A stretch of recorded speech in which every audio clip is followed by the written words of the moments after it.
En ce moment même, alors que vous écoutez ces mots, une conversation se déroule dans votre esprit. Une conversation que vous avez depuis des années, peut-être des décennies. C'est la voix qui apparaît exactement au moment où vous êtes sur le point de percer, exactement au moment où une avancée semble possible. Et elle murmure le mensonge le plus séduisant. Jamais raconté, tu en as assez fait. Personne ne te blâmerait d'arrêter maintenant. Mais si je vous disais que cette voix n'est pas la vôtre?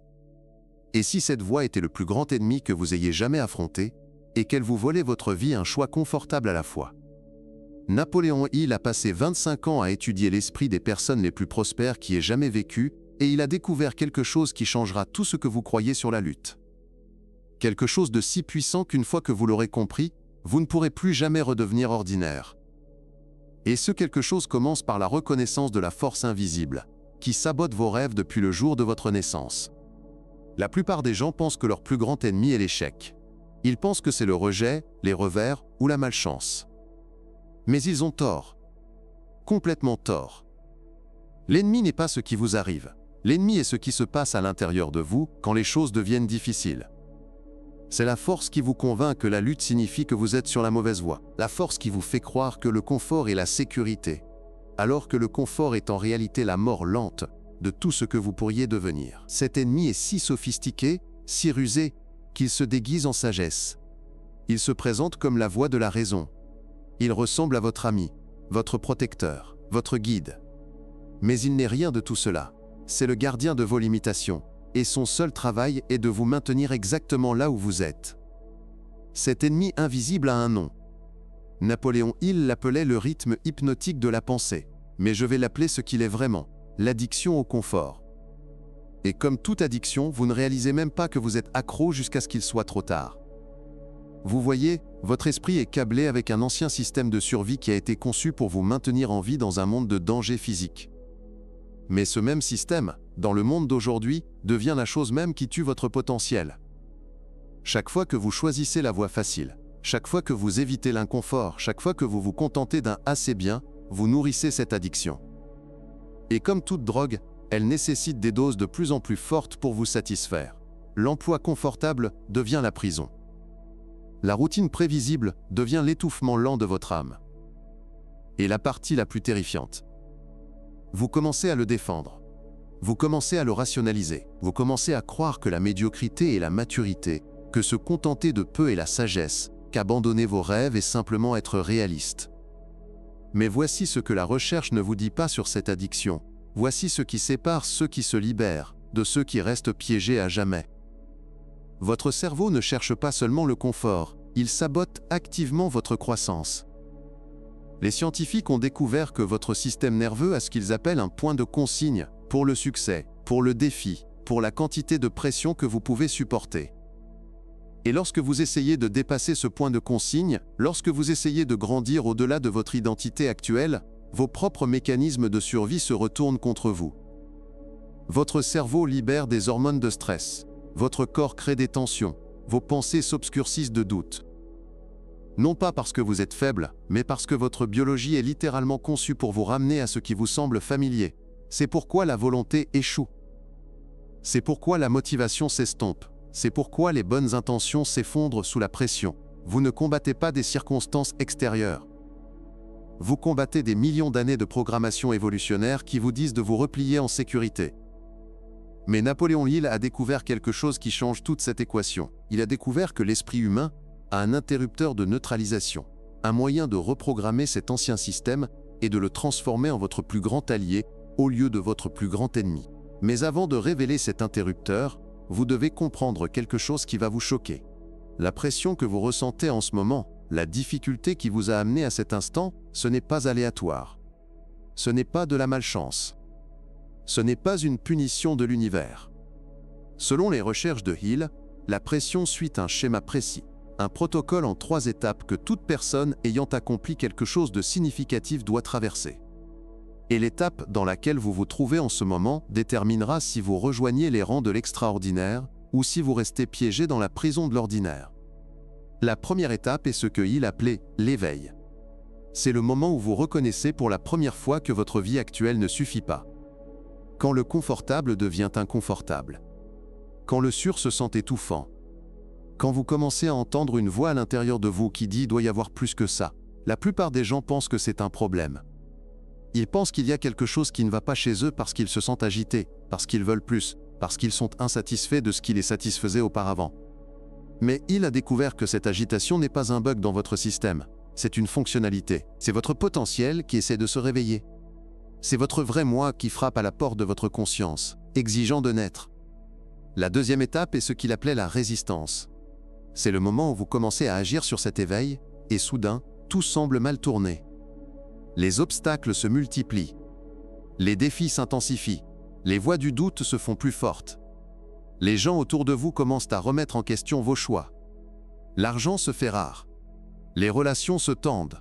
Les progrès ralentissent jusqu'à devenir une lenteur extrême. Et cette ancienne voix dans votre tête commence à crier « Tu vois, je t'avais dit que c'était une erreur. Retourne à la sécurité. Retourne au confort. Retourne à la vie que tu connaissais. » C'est là que 95% des gens abandonnent. C'est là que les rêves meurent. C'est là que la dépendance confortable gagne. Mais il a découvert que la deuxième étape n'est pas un signe que vous êtes sur la mauvaise voie. C'est la preuve que vous êtes sur la bonne. Parce que voici ce que la plupart des gens ne comprennent pas à propos de la résistance. Elle ne se manifeste que lorsque vous êtes sur le point de passer à un niveau supérieur. Pensez-y. Si vous vous dirigiez vers l'échec, vers la médiocrité, vers une vie plus petite, l'univers vous résisterait-il? Votre propre esprit vous combattrait-il? Bien sûr que non. La résistance est la preuve que vous grandissez, la preuve que vous évoluez, la preuve que vous devenez quelqu'un qui menace l'ancienne version de vous-même. Ce qui nous amène à la troisième étape, la percée. C'est le moment où vous cessez de combattre la résistance et commencez à l'utiliser comme carburant. Quand vous cessez de voir la pression comme une punition et commencez à la reconnaître comme une préparation. Quand vous réalisez que chaque obstacle est en fait une amélioration déguisée, chaque revers est en fait une préparation pour un retour en force, chaque moment de doute est en fait votre esprit qui se reconstruit pour gérer le succès qui arrive. Mais connaître les étapes ne suffit pas. Vous avez besoin de l'arme. Vous avez besoin de l'interrupteur de neutralisation que Napoléon Hill a découvert. Vous avez besoin de la pratique quotidienne qui réécrit littéralement vos voies neuronales et vous transforme de quelqu'un qui rétrécit sous la pression en quelqu'un qui se développe grâce à elle. Il appelait cette pratique autosuggestion, mais je l'appelle installation d'identité, parce que c'est exactement ce que c'est. C'est le processus d'installation d'une nouvelle identité si puissante, si inébranlable, qu'il devient physiquement impossible d'abandonner. Non pas parce que vous avez une volonté surhumaine, mais parce que vous avez entraîné votre esprit à voir la lutte différemment. Vous avez recablé votre cerveau pour interpréter la résistance comme un progrès, la pression comme une promotion, la difficulté comme un développement. Voici comment cela fonctionne. Chaque matin, avant de consulter votre téléphone, avant de lire les nouvelles, avant de laisser le monde vous dire qui vous êtes, vous vous adressez à vous-même, avec une autorité absolue. Vous ne demandez pas. Vous n'espérez pas. Vous ne souhaitez pas. Vous déclarez. Vous commandez. Vous installez. Et vous répétez ces mots avec tellement d'émotion, tellement de conviction, que votre subconscient n'a d'autre choix que de les accepter comme vérité. Vous dites « Je ne suis pas la personne qui fuit la difficulté, je suis la personne qui court vers elle. Je ne rétrécis pas sous la pression, je me développe grâce à elle. Je ne vois pas les obstacles comme des problèmes, je les vois comme des promotions. Chaque défi me rend plus fort, chaque revers me prépare. Chaque moment de résistance, c'est la preuve que je deviens quelqu'un que je n'ai jamais été auparavant. » Double point. Mais l'installation n'est que la moitié de la bataille. L'autre moitié est ce que Hill appelait la maîtrise émotionnelle. Parce que vous pouvez installer la bonne identité, vous pouvez prononcer les bons mots, vous pouvez connaître tous les bons principes, mais si vous êtes toujours mené par vos émotions au lieu de les diriger, vous ne réaliserez jamais votre potentiel. La plupart des gens pensent que les émotions sont des faits. Ils pensent que les sentiments sont la vérité. Ils pensent que s'ils ont peur, ils devraient s'arrêter. S'ils ont des doutes, ils devraient remettre en question. S'ils se sentent dépassés, ils devraient reculer. Mais Hill a découvert que les émotions ne sont pas votre maître. Ce sont des suggestions. Ce sont des réactions chimiques temporaires à des circonstances extérieures. Ce sont des phénomènes météorologiques dans le ciel de votre conscience. Et tout comme la météo y change. La personne qui se maîtrise, qui construit quelque chose qui dure, qui crée une vie digne d'être vécue, apprend à diriger ses émotions au lieu d'être dirigée par elles. Elle n'ignore pas ses sentiments. Elle ne réprime pas sa peur. Elle la reconnaît, elle la ressent, elle la laisse exister. Mais elle ne la laisse pas décider. Elle ne la laisse pas conduire. Elle ne la laisse pas définir ses actions ou déterminer sa direction. Quand la peur monte, elle dit « Je te sens, mais c'est moi qui dirige ici ».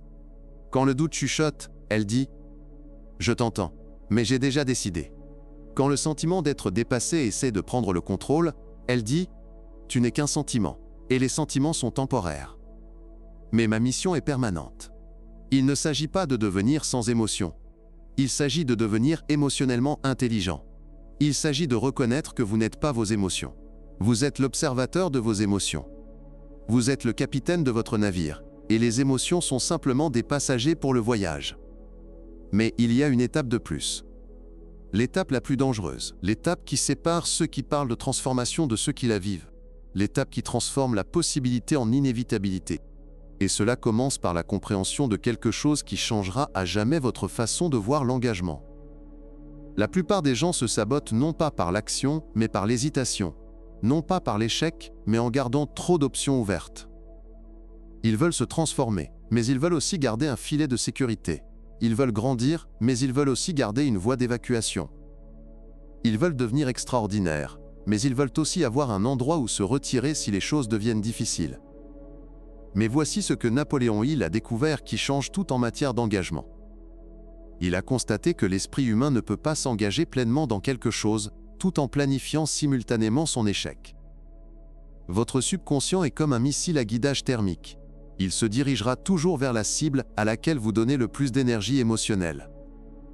Et si vous donnez autant d'énergie au succès qu'au plan de secours, à la percée qu'à la retraite, à la croissance qu'à la sécurité, votre esprit devient confus. Vos actions deviennent hésitantes, vos résultats deviennent médiocres. Pensez à la dernière fois que vous avez accompli quelque chose dont vous étiez vraiment fier. Je vous garantis que, à ce moment-là, abandonner n'était pas une option que vous envisagiez. Vous ne pensiez pas au plan B, vous ne gardiez pas un pied dans votre ancienne vie. Vous étiez à fond, vous étiez engagé, vous aviez rendu le résultat inévitable dans votre propre esprit avant qu'il ne devienne réalité dans votre monde.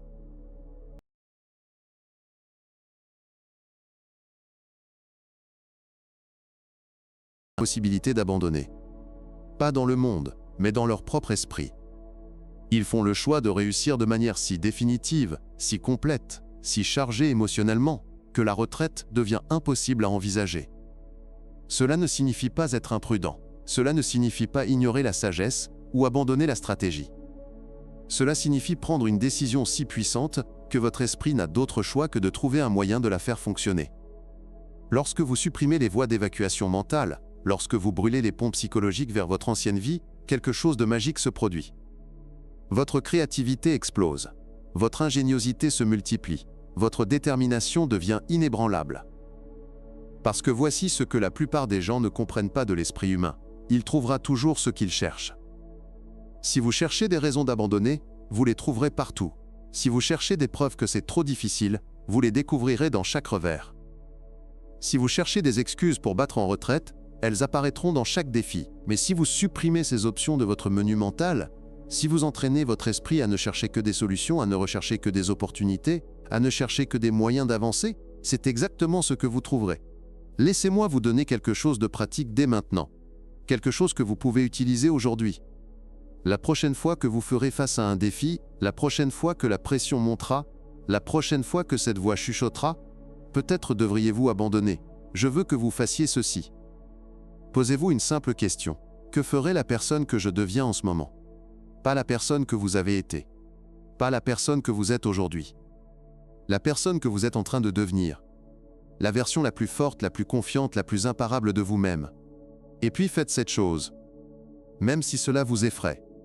Même si vous ne vous sentez pas prêt. Même si vos mains tremblent pendant que vous le faites.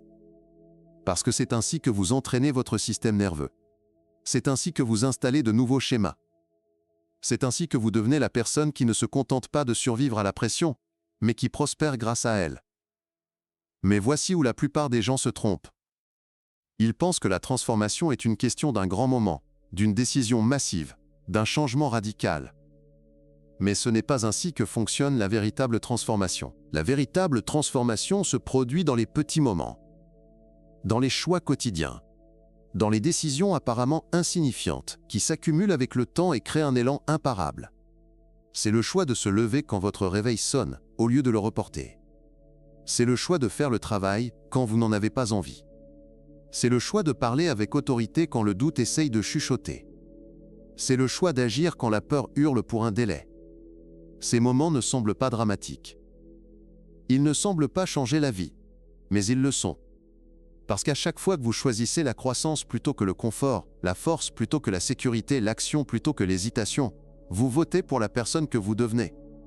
Et quand vous votez suffisamment, quand vous accumulez suffisamment de preuves, votre identité n'a d'autre choix que de changer. Votre système nerveux n'a d'autre choix que de s'adapter. Votre réalité n'a d'autre choix que de se transformer.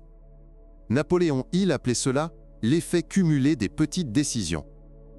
Il comprenait que la grandeur ne se construit pas en un jour, elle se construit jour après jour. Un choix à la fois. Un moment à la fois. Une décision à la fois pour devenir un peu plus fort, un peu plus courageux, un peu plus inarrêtable que vous ne l'étiez l'instant d'avant. Et voici la belle vérité à propos de ce processus. Vous n'avez pas à être parfait, vous n'avez pas à réussir à chaque fois, vous n'avez pas à vous transformer du jour au lendemain. Vous devez juste être constant, vous devez juste continuer à vous présenter. Vous devez juste continuer à choisir le chemin le plus difficile, le chemin de la croissance, le chemin qui mène à celui que vous savez pouvoir devenir. Parce que la constance bat l'intensité à chaque fois. La personne qui fait quelque chose de petit chaque jour surpassera toujours la personne qui fait quelque chose de grand de temps en temps. La personne qui se présente quand elle n'en a pas envie durera toujours plus longtemps que la personne qui ne se présente que quand elle est motivée. C'est pourquoi je vais vous donner une pratique quotidienne qui changera votre vie si vous la faites avec constance. Pas parce que c'est compliqué, pas parce que c'est dramatique, mais parce que ça marche. Chaque matin, pendant seulement 5 minutes, je veux que vous visualisiez la personne que vous devenez. Pas ce que vous voulez accomplir, pas ce que vous voulez avoir, qui vous voulez devenir. Voyez-vous gérer la pression avec un calme confiant? Voyez-vous agir malgré la peur? Voyez-vous parler avec autorité? Voyez-vous traverser les défis comme s'il s'agissait de tremplins au lieu d'obstacles? Ressentez ce que ça fait d'être inébranlable. Ressentez ce que ça fait d'être inarrêtable. Ressentez ce que ça fait d'être le genre de personne qui s'épanouit sous la pression. Et puis, tout au long de la journée, chaque fois que vous faites face à une décision, chaque fois que vous rencontrez une résistance, chaque fois que cette vieille voix essaye de vous ramener au confort, souvenez-vous de cette vision, souvenez-vous de cette sensation, souvenez-vous de qui vous devenez. Et demandez-vous, que ferait cette personne en ce moment? Ce n'est pas juste de la visualisation. C'est une répétition de l'identité. C'est un entraînement mental. C'est ainsi que vous installez de nouveaux schémas au niveau le plus profond de votre conscience. Parce que votre subconscient ne fait pas la différence entre ce que vous imaginez vivement et ce que vous vivez réellement. Ainsi, lorsque vous vous entraînez constamment à être fort, confiant, inarrêtable, votre système nerveux commence à croire que c'est ce que vous êtes. Mais voici la clé.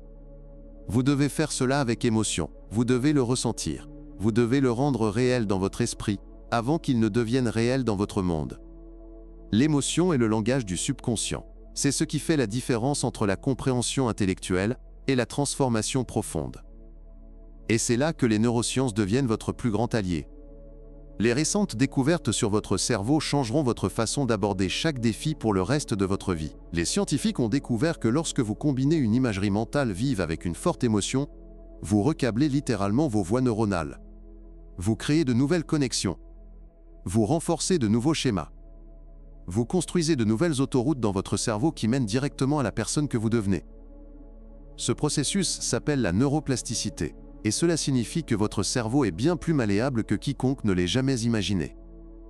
Pendant des décennies, les scientifiques ont cru que votre cerveau était figé à l'âge adulte, que vos schémas étaient permanents, que vous étiez coincé avec le câblage neuronal que vous aviez développé pendant l'enfance. Mais cela a été complètement anéanti. Votre cerveau est comme de l'argile, qui ne cesse jamais d'être modelable. Chaque pensée que vous avez, chaque émotion que vous ressentez, chaque action que vous entreprenez, remodèle littéralement votre architecture neuronale. Alors, lorsque vous visualisez, ne vous contentez pas de voir. Ressentez-le. Lorsque vous vous imaginez être inarrêtable, ressentez la montée de confiance dans votre poitrine. Lorsque vous vous imaginez gérer la pression avec aisance, ressentez la force tranquille dans votre corps. Lorsque vous vous voyez passer à l'action malgré la peur, ressentez le pouvoir qui découle du fait de faire ce qui vous effraie. Parce que chaque fois que vous faites cela, avec intensité, avec émotion, avec une conviction absolue, vous ne faites pas qu'imaginer le changement, vous le créez au niveau cellulaire. Mais il se passe quelque chose d'encore plus puissant dans votre cerveau lorsque vous faites face à la pression, quelque chose que la plupart des gens comprennent complètement mal. Votre système de réponse au stress, l'ancien mécanisme de combat ou de fuite qui a maintenu vos ancêtres en vie, essaye en fait de vous rendre plus fort. Lorsque vous ressentez cette poussée d'adrénaline, lorsque votre cœur commence à battre la chamade, lorsque vos sens s'aiguisent, votre corps vous prépare à une performance optimale. Le problème est que la plupart des gens interprètent ces signaux comme un danger. Ils pensent que le stress signifie s'arrêter. Ils pensent que la pression signifie reculer. Ils pensent que le rythme cardiaque rapide, la conscience accrue, la poussée d'énergie sont leur corps qui leur dit qu'ils ont des ennuis. Mais c'est le contraire. C'est votre corps qui vous dit qu'il est temps de vous élever. C'est votre système nerveux qui vous prépare à la grandeur. Les athlètes d'élite le savent. Les Navy Seals le savent. Les chirurgiens le savent. Ils ont appris à réinterpréter la réponse au stress non pas comme de la peur, mais comme du pouvoir. Non pas comme un avertissement de reculer, mais comme un carburant pour avancer. Ils comprennent que la même réaction biochimique qui fait fuir un lâche fait charger un héros. La différence ne réside pas dans la chimie. La différence réside dans l'interprétation. Et voici où vous pouvez utiliser cette connaissance pour transformer votre relation avec la pression pour toujours. La prochaine fois que vous sentirez cette poussée de stress familière, au lieu de penser « je dois me calmer », pensez « je suis en train de me dynamiser ». Au lieu de la voir comme de l'anxiété, voyez-la comme une activation. Au lieu de l'interpréter comme votre corps qui vous trahit, reconnaissez-la comme votre corps qui vous prépare à la victoire. Ce recadrage à lui seul changera votre vie. Parce que lorsque vous cessez de combattre votre réponse au stress et que vous commencez à l'utiliser, lorsque vous cessez de voir la pression comme une punition et que vous commencez à la voir comme une préparation, vous puisez dans une source d'énergie et de concentration à laquelle la plupart des gens n'ont jamais accès. Vous transformez votre système nerveux de votre ennemi en votre allié. Mais il existe une autre découverte de la neuroscience qui va révolutionner la façon dont vous construisez la confiance. Elle s'appelle le système réticulaire activateur, et c'est la raison pour laquelle certaines personnes voient des opportunités partout alors que d'autres voient des obstacles partout. C'est la partie de votre cerveau qui filtre l'information, qui décide de ce qui est suffisamment important pour que votre esprit conscient le remarque. Voici comment cela fonctionne. Votre cerveau est constamment bombardé de millions d'informations chaque seconde. Si vous traitiez consciemment tout cela, vous deviendriez fou. Votre système réticulaire activateur agit donc comme un filtre, comme un gardien, qui ne laisse passer que les informations qui correspondent à ce que vous lui avez dit être important. Et voici la partie incroyable. Vous programmez ce système avec vos pensées, vos croyances, vos attentes. Si vous pensez constamment à ce qui ne va pas, à ce qui manque, à ce qui ne fonctionne pas, votre système réticulaire activateur filtrera la réalité pour vous montrer davantage de preuves de problèmes. Si vous vous concentrez constamment sur ce qui est possible, ce qui fonctionne, ce qui grandit, il filtrera la réalité pour vous montrer davantage de preuves d'opportunité. C'est pourquoi deux personnes peuvent regarder exactement la même situation et voir des réalités complètement différentes. C'est pourquoi certaines personnes trouvent des solutions partout, alors que d'autres trouvent des problèmes partout. Ce n'est pas qu'ils vivent dans des mondes différents. Ils programment leurs filtres différemment. Voici donc comment vous pouvez utiliser cela pour devenir inarrêtable. Chaque matin, avant d'affronter la journée, vous programmez votre système réticulaire activateur avec une intention. Vous lui dites ce qu'il doit rechercher. Vous dites « Aujourd'hui, je cherche des preuves que je deviens plus fort. Aujourd'hui, je cherche des occasions de faire preuve de courage. Aujourd'hui, je cherche la preuve que je peux gérer tout ce qui se présente à moi. » Et tout au long de la journée, votre cerveau filtrera automatiquement votre expérience pour vous montrer exactement ces preuves. Vous remarquerez des moments où vous avez réagi avec plus de confiance. Vous repérerez des opportunités que d'autres manquent. Vous trouverez des solutions qui semblaient impossibles la veille. Non pas parce que la réalité a changé, mais parce que vous avez changé votre filtre. Mais la découverte la plus puissante des neurosciences concerne peut-être quelque chose appelé neurones miroirs. Ce sont des cellules cérébrales qui s'activent non seulement lorsque vous effectuez une action, mais aussi lorsque vous observez quelqu'un d'autre effectuer cette action. C'est la raison pour laquelle le bâillement est contagieux. C'est la raison pour laquelle les émotions se propagent dans les foules. C'est la raison pour laquelle vous pouvez ressentir la confiance ou la peur de quelqu'un d'autre simplement en étant à ses côtés. Et voici comment vous pouvez utiliser les neurones miroirs pour accélérer votre transformation. Lorsque vous étudiez des personnes qui incarnent les qualités que vous voulez développer, lorsque vous les regardez gérer la pression avec grâce, lorsque vous les observez prendre des décisions difficiles avec confiance, vos neurones miroirs s'activent comme si vous le faisiez vous-même. Vous téléchargez littéralement leurs schémas neuronaux. Vous installez leur confiance dans votre propre système nerveux. C'est pourquoi Napoléon Hill insistait tant sur l'étude des personnes qui réussissent. Il n'apprenait pas seulement leur stratégie, il absorbait leurs schémas neuronaux. Il téléchargeait leur confiance, leur processus de prise de décision, leur maîtrise émotionnelle. Et vous pouvez faire la même chose. Trouvez quelqu'un qui gère la pression comme vous voulez la gérer. Étudiez-le, regardez-le, imitez-le. Mais n'observez pas seulement ses actions. Ressentez ce qu'il ressent. Imaginez penser ses pensées. Visualisez le fait d'avoir sa confiance, sa clarté, sa détermination inébranlable. Vos neurones miroirs s'activeront. Votre cerveau commencera à construire ces mêmes schémas. Vous commencerez littéralement à incarner sa force. Et voici une autre percée des neurosciences qui change tout dans votre façon d'aborder les défis. Votre cerveau a ce qu'on appelle un biais de négativité. Il est câblé par l'évolution pour remarquer les menaces, pour se concentrer sur les problèmes, pour anticiper le danger. Cela a permis à vos ancêtres de rester en vie dans un monde rempli de menaces physiques. Mais dans le monde d'aujourd'hui, ce même mécanisme peut saboter votre succès en vous rendant hyper focalisé sur tout ce qui pourrait mal tourner. Mais vous pouvez contourner ce biais. Vous pouvez rééduquer votre cerveau à rechercher les possibilités au lieu des problèmes, les opportunités au lieu des obstacles, les forces au lieu des faiblesses. Et la façon dont vous faites cela passe par ce que les neuroscientifiques appellent la neuroplasticité positive. C'est la pratique délibérée de remarquer, de savourer et d'intérioriser les expériences positives. Voici une technique simple mais puissante. À la fin de chaque journée, passez 2 minutes à identifier 3 choses qui se sont bien passées. Pas seulement les grandes victoires, mais les petites victoires. Les moments où vous avez fait preuve de courage. Les moments où vous avez mieux géré la pression qu'avant. Les cas où vous avez choisi la croissance plutôt que le confort. Et ne vous contentez pas de les identifier. Ressentez-les. Savourez-les. Laissez les émotions positives s'imprégner pendant au moins 20 secondes. Ce n'est pas seulement de la pensée positive. C'est de la neuroplasticité positive.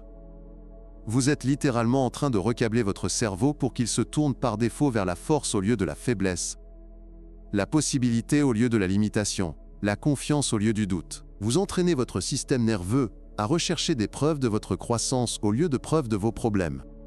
Et l'effet cumulatif de cette pratique est extraordinaire. Avec le temps, votre cerveau commence à remarquer automatiquement vos progrès. Votre système réticulaire activateur commence à filtrer les preuves de votre capacité. Vos neurones miroirs commencent à s'activer selon des schémas de confiance et de résilience. Votre réponse au stress commence à s'activer en tant que préparation au lieu de panique. Vous devenez quelqu'un qui ne se contente pas de survivre à la pression. Vous devenez quelqu'un qui la recherche parce que vous savez qu'elle vous rend plus fort. Vous devenez quelqu'un qui ne se contente pas de gérer les défis. Vous devenez quelqu'un qui transforme les défis en tremplin. Vous devenez quelqu'un qui ne se contente pas de faire face à la résistance. Vous devenez quelqu'un qui utilise la résistance comme carburant de fusée. Et rappelez-vous ceci. Chaque personne qui a accompli quelque chose de significatif a été confrontée exactement au même moment que vous en ce moment.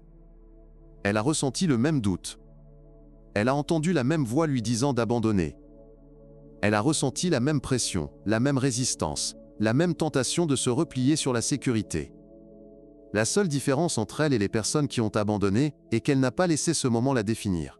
Elle n'a pas laissé cette voix gagner. Elle n'a pas laissé la pression la briser. Au lieu de cela, elle l'a utilisé comme carburant. Elle l'a utilisé comme preuve qu'elle grandissait. Elle l'a utilisé comme preuve qu'elle devenait quelqu'un qu'elle n'avait jamais été auparavant. Et c'est ce que je veux que vous fassiez. Je veux que vous utilisiez ce moment, cette pression, ce défi, non pas comme une excuse pour abandonner, mais comme une preuve que vous êtes exactement là où vous devez être. Parce que la pression n'est pas une punition. La pression est une promotion. La pression est votre potentiel qui essaye de se libérer. La pression est la vie qui vous demande. Êtes-vous prêt à devenir celui que vous êtes né pour être? Votre réponse à cette question déterminera tout. Pas seulement ce que vous accomplirez, mais qui vous deviendrez. Pas seulement ce que vous réaliserez, mais ce que vous ressentirez à votre sujet. Pas seulement vos résultats externes, mais votre réalité interne. Alors voici mon défi pour vous. Pour les 30 prochains jours, engagez-vous dans cette pratique. Chaque matin, passez 5 minutes à visualiser la personne que vous êtes en train de devenir. Chaque jour, demandez-vous, que ferait cette personne? Et faites ensuite cette chose. Chaque soir, reconnaissez-vous pour la croissance que vous avez vécue ce jour-là. N'attendez pas de vous sentir prêt. N'attendez pas que la pression diminue. N'attendez pas que le chemin devienne plus clair. Commencez maintenant. Commencez aujourd'hui. Commencez à cet instant. Parce que la transformation ne commence pas quand vous en avez envie. La transformation commence quand vous décidez que le moment est venu. Vous avez tout ce dont vous avez besoin. Vous avez la force. Vous avez la sagesse. Vous avez le pouvoir. Vous devez juste décider de l'utiliser. Vous devez juste choisir de devenir la personne que vous savez être capable d'être. C'est votre moment. C'est votre choix. C'est votre transformation. Pas un jour. Tout de suite. Alors que vous écoutez ces mots, alors que vous sentez leur vérité résonner dans votre âme, vous devenez quelqu'un de nouveau. Quelqu'un de plus fort. Quelqu'un d'inarrêtable. La pression que vous ressentez n'essaye pas de vous briser. Elle essaye de vous ouvrir. Elle essaye de libérer la grandeur qui attend en vous depuis toujours. Alors laissez-la faire. Accueillez-la. Utilisez-la. Transformez-la en carburant qui alimente votre voyage pour devenir tout ce pour quoi vous êtes né. Parce que vous n'avez pas fini. Vous n'êtes pas achevé. Vous n'êtes même pas proche de votre plein potentiel. Vous ne faites que commencer. Et la meilleure version de vous-même attend de l'autre côté de la pression que vous ressentez en ce moment. La seule question est, êtes-vous prêt à devenir cette personne? Êtes-vous prêt à cesser d'être confortable et à commencer à être inarrêtable? Êtes-vous prêt à transformer la pression en pouvoir et la résistance en carburant de fusée? Le choix vous appartient. Le moment est venu. Votre transformation commence aujourd'hui.